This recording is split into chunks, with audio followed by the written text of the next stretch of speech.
After chasing whitetails with archery gear for 40 seasons, I've learned a thing or two.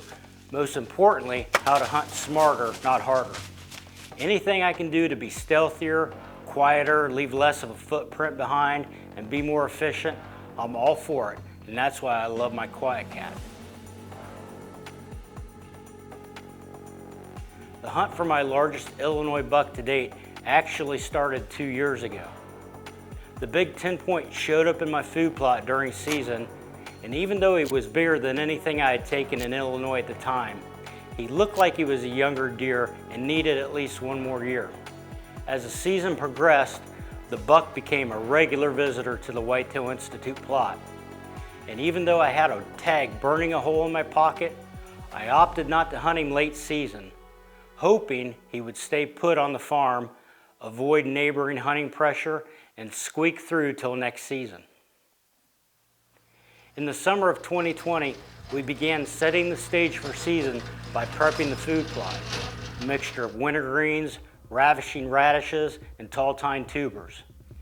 This mixture seemed to work well in this area and stood up to the tremendous amount of grazing pressure with the farm absolutely loaded with deer. Even though this plot is a magnet for deer, it's a really tough spot to hunt because it's completely surrounded by timber, almost creating an arena-type feeling when you're in it. Deer can literally come from any direction. There are trails coming into this spot in virtually every direction and bedding areas north, south, east, and west. So just getting to a stand without bumping deer is a challenge in itself. And nothing ruins a hunt quicker in this area than bumping a few does on the way in and getting to listen to them sound the alarm for the whole farm to hear. I scheduled my 2020 Illinois hunt for the first week in November to coincide with the red moon. When I arrived, the temperatures were well above average for that time of the year. After some speed scouting and checking cameras, I was really excited to find some clips of the giant within the last couple days following some does, and I was really glad we let him grow another year.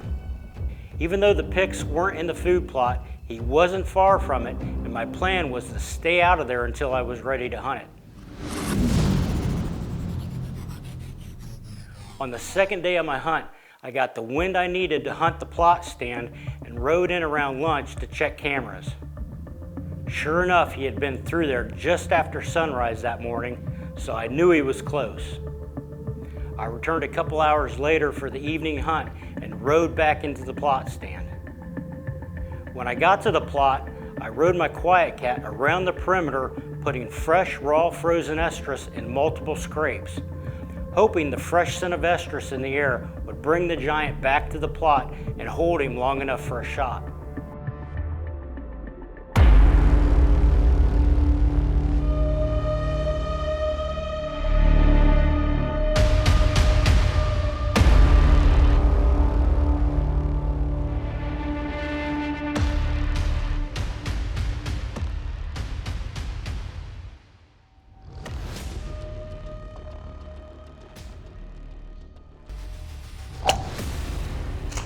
Finally got him. This is my biggest Illinois buck to date.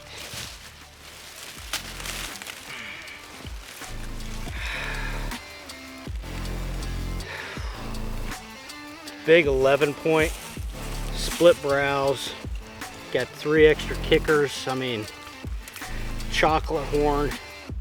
What a deer.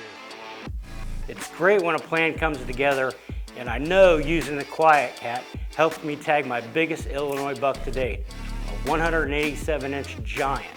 I just can't wait to see how this story continues next season.